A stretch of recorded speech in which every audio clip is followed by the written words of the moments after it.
This is U.S. Immigration Attorney Sharifa Tharpe. I'm here live to take your U.S. immigration related questions. Go ahead, start putting those questions in the comments. I have a great topic for you today. I'm going to talk about some of the reasons a VAWA petition is denied. Some of the reasons, some of the more common reasons that VAWA petitions may be denied. So, you don't want, this is a type of petition where you may qualify based on mistreatment. You have one good shot at making sure that the officer understands that you qualify for this. Just because when you're submitting this type of petition, it's basically your word and nobody else's. And so the officer is going to be reviewing every detail of your petition to make sure that your petition has credibility and that you do indeed qualify to get relief based on mistreatment by a U.S. citizen or legal permanent resident spouse, a parent, or a citizen son or daughter who's 21 and up. Now, there are two main reasons why a petition may be denied. The first goes to eligibility. And then the other, if you get past eligibility, then the other is going to be what is in your petition. What's in your petition, and have you taken all the steps necessary to give yourself the best chance at applying, at succeeding? Now, once your petition goes before the immigration officer, in 99.9% of the cases, they're not going to interview you before they make a decision about your VAWA petition. What they will do is they will send a request for evidence, asking for more information if they find that something is missing or if they have additional questions. This is why it's very important that you're thoughtful about your petition before just submitting any old thing, because this is why I say you have one shot at applying. If you make mistakes, those mistakes could follow you through the petition process. And if you get denied and then you reapply for it for some reason, maybe you do qualify and you're determined to move forward, you have a basis to reapply, guess what? Your old file is going to follow you. And whatever the officer saw on the old file and the basis of the denial may just haunt you in any other applications. So it's an important form of relief that is there to make sure that certain immigrants, whether you're here without status or you're here with status, whether you cross the border without permission or you had a visa but now you overstayed it, that it is available for you when you're in a tight situation like this to be able to apply for a VAWA petition. However, it does not mean that they are not going to review this with a very thorough way. And so let me talk about some of those. Let's talk about eligibility first. So some people think that maybe if any family member mistreats them, that they can apply for VAWA. And so if anybody tells you that, you need to be wary because it goes a little deeper than that. There are only certain U.S. citizen or legal permanent resident relatives who could mistreat you for you to qualify for this. And those would be your U.S. citizen or legal permanent resident, your green card holder spouse, your parent. But here's the catch. If you are over 21 years old, then you may not qualify for this again. Because if you really are supposed to apply for this when you're under 21. Once you get to 21, then the question is, what caused the delay? If the cause of the delay to apply for this relief was because your parent, your U.S. citizen or legal permanent resident parent, mistreated you, abused you, and this was connected to the delay, then you have up until you're 24 to apply for this. But of course, the minute you realize you qualify, you don't wait until you're almost 25. You make sure that you submit the petition as soon as you realize that you can indeed apply for this. For example, some reasons for the delay may be because the parent controlled you so much you had no access to be able to apply on your own. Maybe they financially abused you. Maybe they kept you in the home, away from outside influences, so you didn't have the ability to seek resources or information that would advise you that you qualify for this form of relief. So keep that in mind, that you're really supposed to apply for this when you're under 21. And this is when you have a U.S. citizen or legal permanent resident parent who mistreats you. But you can apply up to the age of 25. So when you get to 25, it's too late. So you want to be under 25 as long as you can show that the mistreatment by the parent was related to the delay. The other is if you are being mistreated by a U.S. citizen child. Now, it doesn't mean the child at the time that you're applying for this, though, that the U.S. citizen child has to be 21 or over. It does not mean, though, that they were mistreating you at 21 or over. It could be when they were 18, but you do have to wait until they are 21 and over. So if you have a qualifying relationship like this, then that means that you could qualify for it. But if you are not married, if you are over 25 or over, or you don't have a U.S. citizen son or daughter who's 21 or over, you're not a citizen son or daughter who's 21 or over, then you would not be able to qualify for VAWA. You could wait until that citizen son or daughter is 21 and up. Now, if you are in, say, a long-standing relationship with a spouse, a U.S. citizen or legal permanent resident spouse, or you consider them your spouse, say you consider them to be your spouse, but you were never legally married, or married in the traditional sense, you want to make sure that you pay special attention to this, because in certain states, you may qualify because common law marriage may be recognized in that state. However, if not, then it would not be considered a qualifying relationship to qualify for this form of relief. So that's where getting legal advice is going to be very important, because if you were with them and in them and you meet all the requirements for a common law marriage, then you could move forward in your immigration process to apply for this form of relief. Now, the other is mistreatment, right?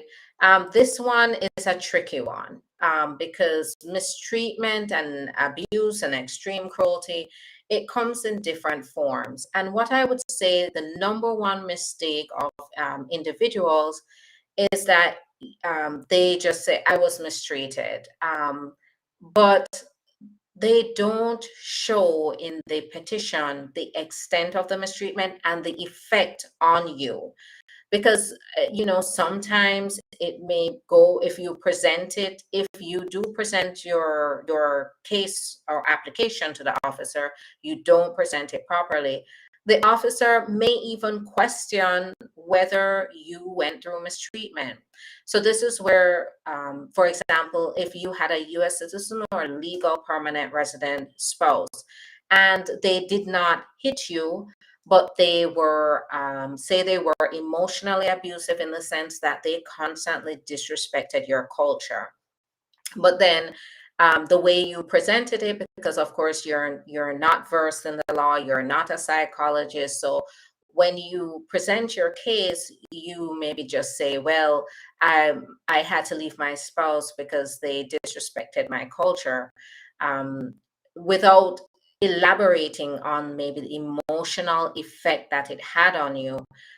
then that could be minimized and misunderstood as not being mistreatment or extreme cruelty. So it's very important to present your case in an effective way for the officer to fully get the picture about the effect that this had on you. Because if you don't, they may misunderstand the effect it had on you and why it amounts to extreme cruelty. So while you do not have to be physically assaulted or threatened to qualify for this. You still do have to present a very good case. Another example is if your spouse cheated on you.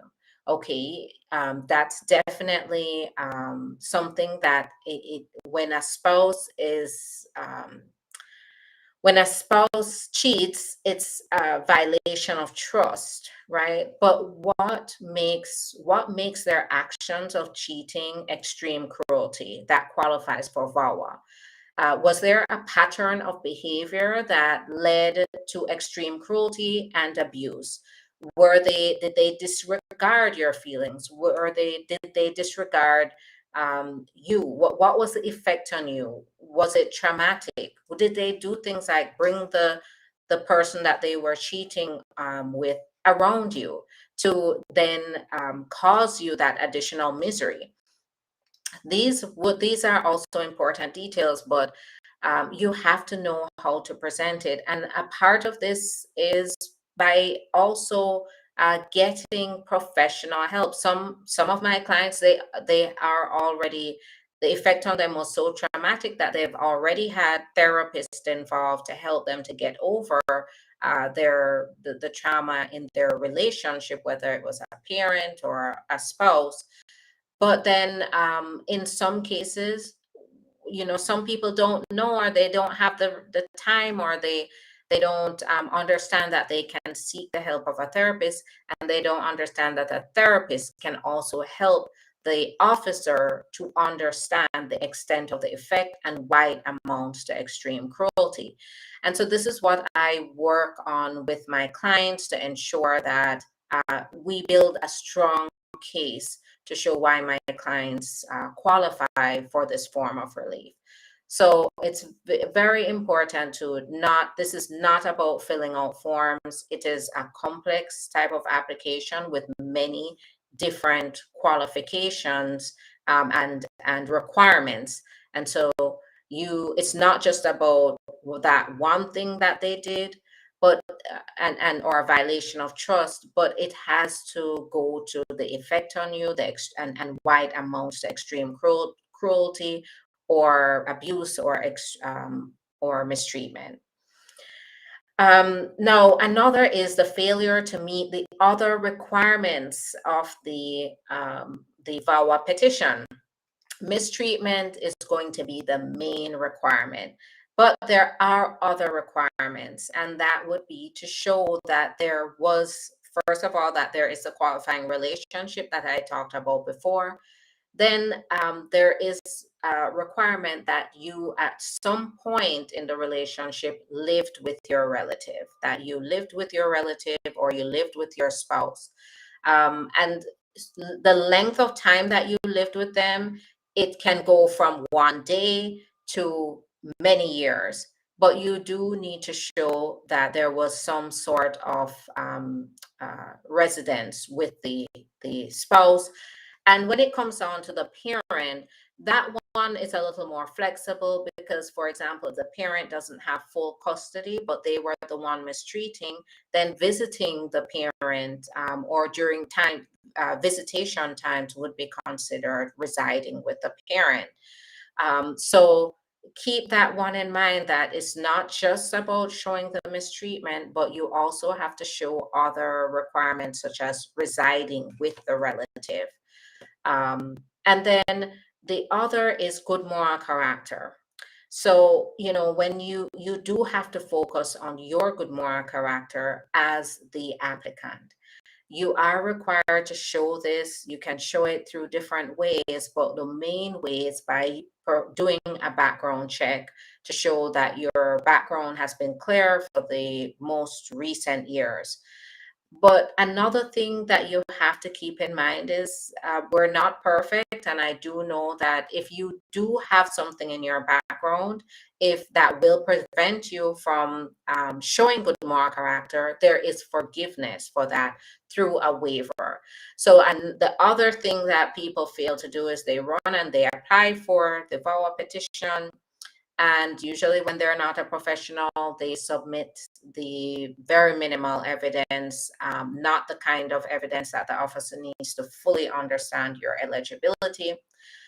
But they also go ahead and fail to recognize that they can't qualify for VAWA, or that there is a lack of good moral character, and they fail to then apply for the additional waivers to help them to get through the process, to get through that eligibility problem. And this also goes to the green card through the VAWA, right? If you have an eligibility problem where you're inadmissible because of a past arrest or past immigration violation like fraud or misrepresentation, you're not going to get it until you get that forgiveness. So at that point, when I spot these issues with my clients, we go ahead and we make sure we include that a part of the application. So you don't get a denial, but they do consider the waiver as well. That gives my clients the chance to then move forward to permanent residence eventually. So now, uh, the evidence. When we're talking about evidence here, I'm not saying that you need, you need this evidence like pictures of somebody hitting you, or you need recordings. You don't need that. Your statement could very well be enough. And this is another big problem area with this type of application, is that uh, individuals, they quickly put something together and they don't realize that they must make sure that they is consistent, because if it's the officer is not going to do an interview to make a decision. They're only going by your word, because they're not calling witnesses, they're not calling the abusive relative or spouse. They're going solely by what's in that petition. And so if they spot something that doesn't add up, and that could be related to careless mistakes, or it could be related to a faulty memory, but you want to make sure that you address those issues. You don't make anything up to try to make up for your faulty memory, or you don't be too vague. And if you're going to be very detailed, make sure that you it's accurate, right? Make sure that it's accurate. And if you cannot achieve complete accuracy because you have your memory, sometimes trauma causes you to block some things out. Sometimes it happened a long time ago, and so you may not remember some of the details. Don't go ahead and try to fill the holes with made up information, or information that you guessed, because the officer could spot this and it could be a major flaw. And so if you get a denial on that basis, that okay, your statement was just not it wasn't credible, then that could follow you for the rest of the future applications that you submit. So very important that you stay consistent and you're thoughtful about the information that you provide, so that the officer can understand that this is true, it's credible, and you qualify for this. All right. So those are some common mistakes that I see, but see, when clients, and that's the thing, is you can always seek my assistance, but I would rather you do it at a point where you haven't made those mistakes, because once you make those mistakes, you can't take them back. Hi there, Sherelle. You can't take it back. So you want to make sure you do it right the first time around. Don't and so the biggest mistake I have seen is that people have the misconception that this process is going to be easy peasy. It's just some paperwork. they go ahead and do it without legal counsel, without representation, without legal advice. They just jump and do it, and then it turns into a nightmare for them. That's more expensive, and it's more expensive personally and financially. So just be sure that you get legal advice and representation through your process. I'm very experienced with these applications, and we've gotten great results for our clients because they trusted me with their process, and it's such a pleasure to see those results, and to be able to know that my clients were wise in their decision, and that they are protected because of the decision to trust me with their process. So if you need assistance, you can always give us a call. The phone lines are open, even though it's the holidays. Happy holidays, by the way, and Merry Christmas to those of you who are celebrating. And the phone lines are open no matter what day it is. The team members, we will be available again starting Monday, but the phone lines are open if you want to get a head start on scheduling and your appointments, or getting started, or getting your legal advice. Um, all right, so I'm going to start answering questions. So I'm just going through, and I'm going to answer. So I see a question on YouTube that came in. I have the combo card for VAWA pending an adjustment of status, but I entered the USA crossing the border. If I decide to travel, I will get the 10-year bar. So generally speaking, this is definitely something you need to talk to your attorney about, because when it comes to this, it's really tricky. Whenever I'm representing my clients, I talk to them about travel and how to make sure that they're safe and the risk involved based on their situation. So yours is tricky. So I can't really speak to your situation, but what I would say is generally there is a rule that once you're going through adjustment of status and you have parole, so you have the advance parole, you're given the travel document, you are able to travel, and that 10-year bar will not apply to you.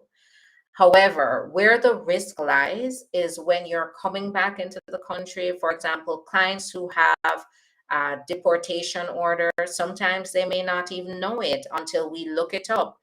They have a deportation order. We may not want that client to travel, because then an officer, while yes, they do have an application pending, that could create a space for the officer to then use their discretion to say they're not letting them in. Another risk I think about is, okay, is there a likelihood that there could be a denial while the client is outside of the country? And if there is a denial, that travel document is not going to be valid anymore. And so you have to be, we have to be very careful about advising our clients. I require my clients to tell me when they're traveling, so that we can keep a close eye on their matter and make sure everything is good before they leave. But the rule is a 10-year bar will not apply as long as you have a valid travel document that you're coming into the country with. All right, so great question. Keep those questions coming. And this is why it's so important to get representation, because attorneys, it's not just about submitting, at least with my representation, it's not just about submitting your paperwork. I have my clients' backs all the way through the process. So my clients can call and they can ask questions like this. Happy holidays. They can ask questions like this and not have to worry about, where's my attorney, or I didn't pay the attorney to do that part, or to get this advice. So what do I do now? I don't leave my clients hanging on issues like this. I'm there all the way with them. And it's these things that can affect you during your process and really make a difference. So keep that one in mind. All right, so I saw, what do I think of the new public charge rule? So in regards to SNAP and public housing. So with they have withdrawn Trump's very strict public charge rule. Remember, the public charge rule before had said that if anybody if any immigrants took these sorts of benefits, that they would be found basically to be ineligible for permanent residence. So it was a scary rule that was very controversial, and it was in court. But as soon as Biden came in, the rule was withdrawn. And they now have a more lenient rule that, more or less states that, taking food stamps and certain public benefits will not necessarily be held against you. There are certain things that, for example, long-term care, taking Medicaid or medical assistance or long-term care on a long-term basis can definitely still affect you in the public charge rule. But they have pretty much reversed it, and it's gone back to the original one.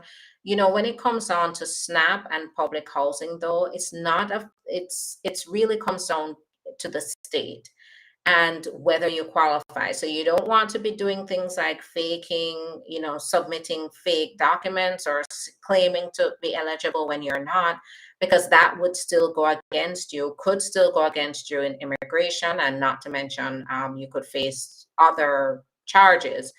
But generally, in the state, if the state determines you qualify for it as an immigrant, then it's less likely that it's going to affect you in the immigration process. Especially when you're applying for VAWA, they do not look at SNAP and public housing. When you're doing the T visa or the U visa, they do not consider these. They don't use it against you or find you to be a public charge. All right.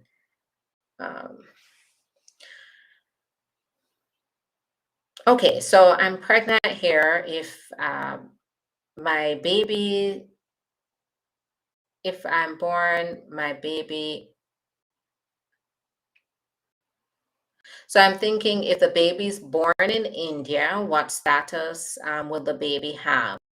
So if you're pregnant here and the baby's born in India, the baby is going to, and you are not a US citizen, the baby is going to be of Indian citizenship only.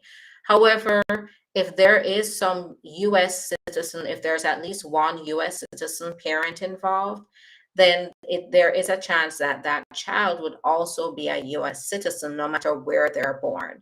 But whether, so say it's the dad, that's the U.S. citizen, then there are certain criteria that the father has to meet. But you could then register the child's birth at the U.S. Embassy, and they would then derive the citizenship from the father.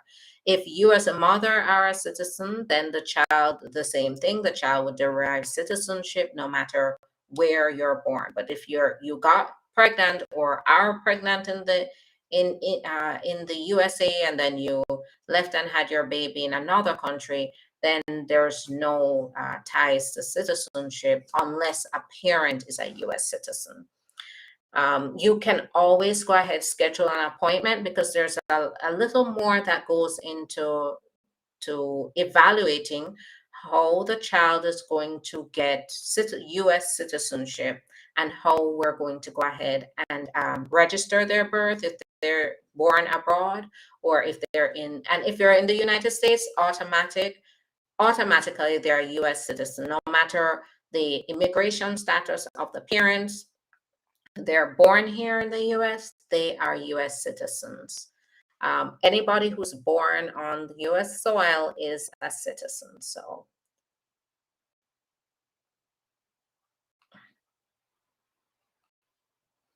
great questions. Keep those questions coming.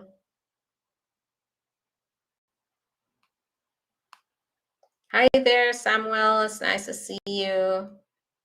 All right. So if a green card holder is filing for you, but Don't have 3 years of tax paperwork. Is it possible for her to still file? She has been here for a year, but is a 10-year green card holder. So, yes, it is possible. If she's been here for a year, it just means that she should have about a year. So she should file that year that she's been here, file that tax return when it comes.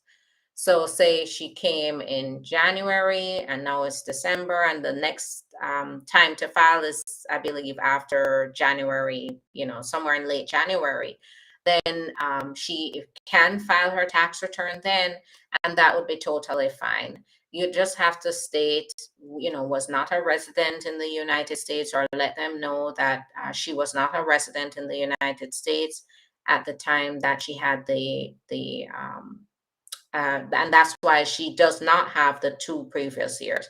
And of course, keep in mind that, if she was physically here in the United States, there could be some blurred lines here, because being a permanent resident for the year doesn't mean that she wasn't supposed to file taxes before that if she was living here.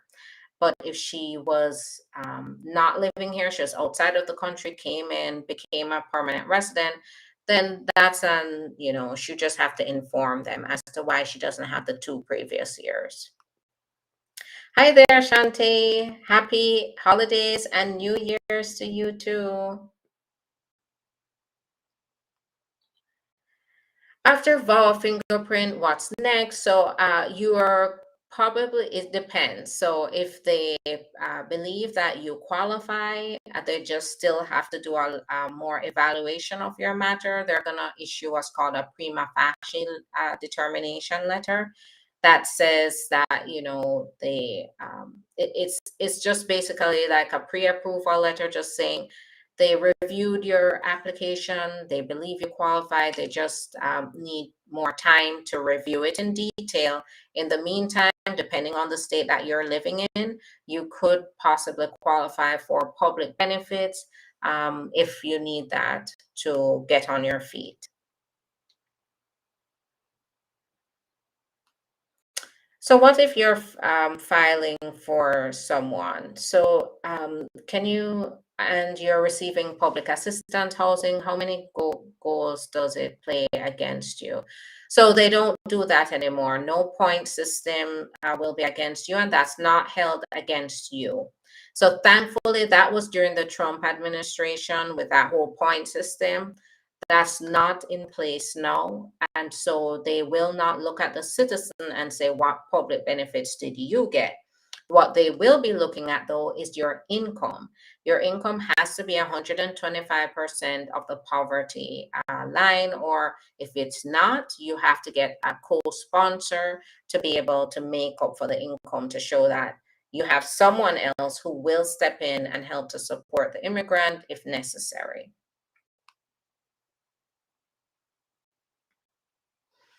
All right, great questions. Love the questions.